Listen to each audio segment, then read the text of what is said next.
Hi guys, welcome to Method Golf Fitness.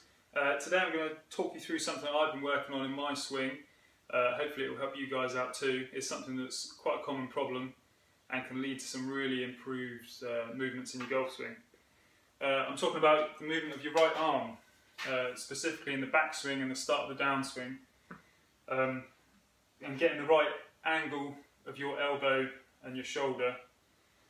I'll show you what I mean with a golf club, just so you know. A lot of people in the backswing, due to imbalances, not enough strength in the back of the shoulder and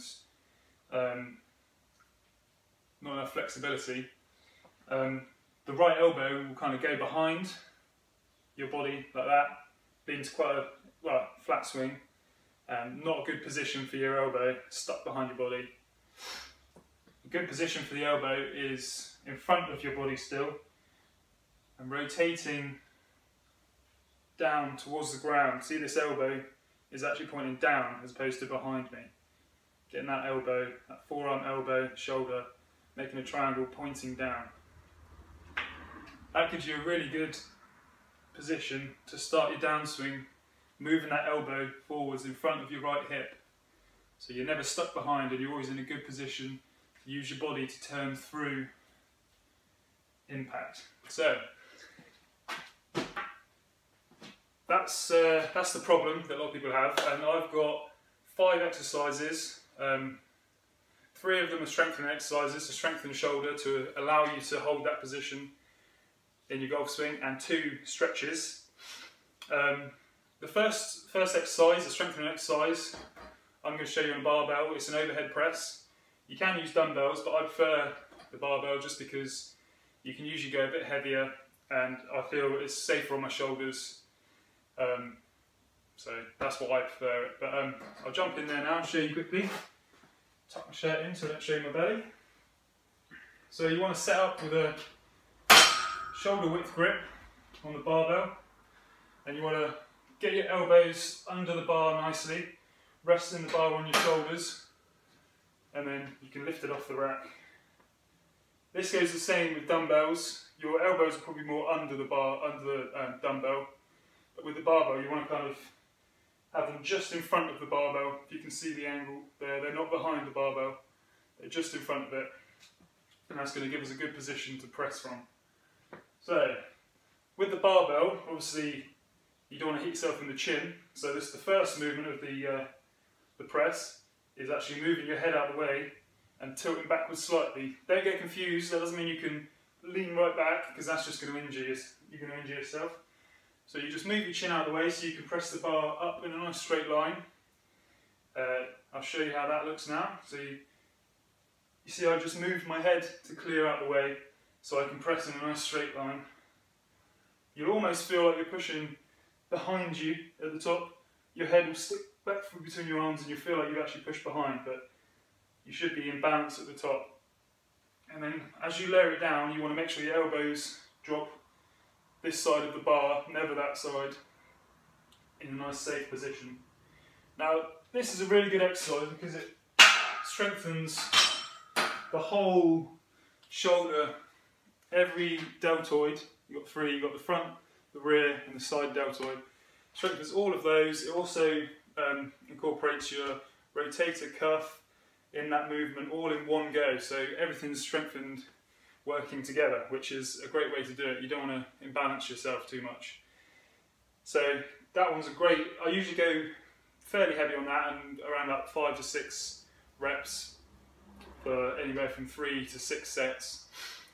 Personal preference really, depends if you prefer going heavy. You can do higher reps, but anything from 5 to 12 reps is going to help build up those muscles that are going to keep your shoulder strong and allow you to get into that position. If you're weak, it won't happen. The second exercise, I'll grab a weight plate. I'm just using a 2.5 kilo plate here. This is going to really strengthen the muscles that actually rotate your arm in that way.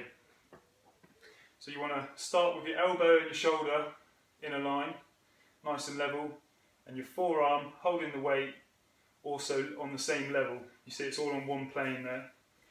And then keeping the elbow where it is and the shoulder, I'm just going to twist my arm, lifting the weight plate, and you'll actually feel the muscles in the back of your arm helping you twist that, and then you go slowly back down to level and back up again and down, and this is just going to really strengthen those small stabilizing muscles that help you rotate. You can see that. If you go too heavy, it can be really hard. It's best to start off light and build up. You don't want to do really low reps, heavy weight on this. You want to just probably go from about 10 to 15 reps. And I'd always do that on both sides. I know we're just talking about the right arm in the swing today, but you don't want to imbalance your shoulders. So do it on both sides. That's a great exercise. Another exercise which is very similar, and you know that I enjoy because you might not have seen the video, but I'll link it below. There's a video on these face pulls, so I won't go into them too deep, into too much depth in this video.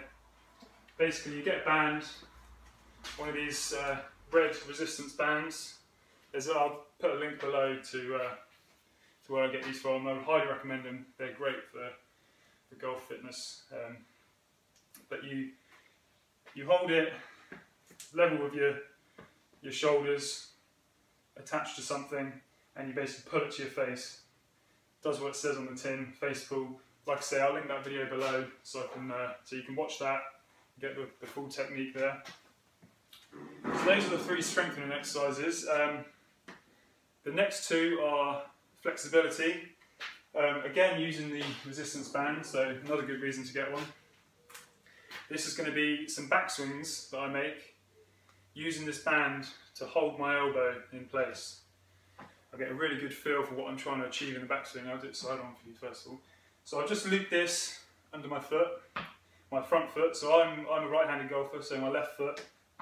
I'm going to stand on that, and then I'm going to loop my right arm, the one which is going to be pointing to the ground, under and through, and then I'll take a rough stance. I'll hold my arms up just so it doesn't ping off, and then I'll just make a backswing. And you can see that's actually quite hard. That's really pulling my elbow into a good position. It's in front of my body, it's pointing down. It's only a 3/4 swing. I'm not going to be trying to swing the whole way, but what I'll do is I'll make a few kind of movements like this and just hold it. And that really helps you to feel that position, getting your elbow pointing down and in front of your body.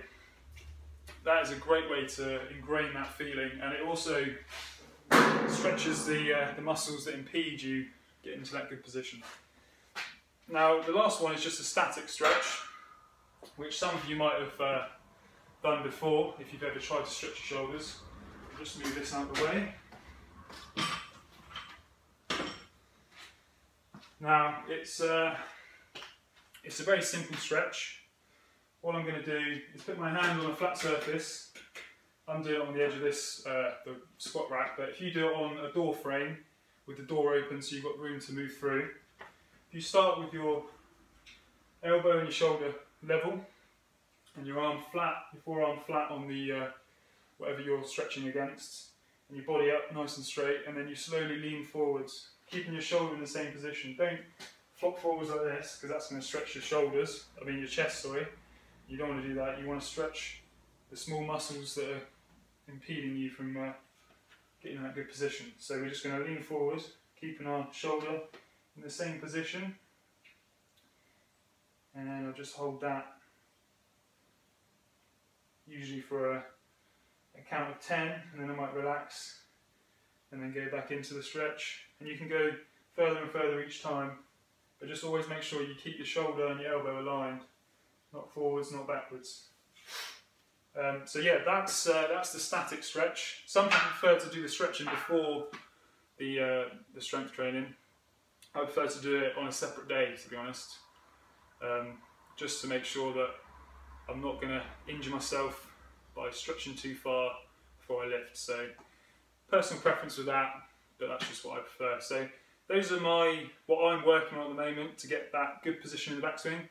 Give those a try. I'm sure it will help you out as well. And getting your right arm in that good position, it just makes it so much easier to hit great golf shots. And you'll probably find you have a lot more power as well, because you'll be hitting almost like a boxer delivering an uppercut, instead of having this arm flailing behind you and always playing catch up. That just loses speed and accuracy. If you like this video, please leave a thumbs up. Comment below anything you want me to cover in a video, any areas you're struggling with or you'd like to improve. I'll do my best to make a video. And make sure to subscribe so you don't miss any of these videos. It all helps me out, so thanks for watching and I'll see you in the next video.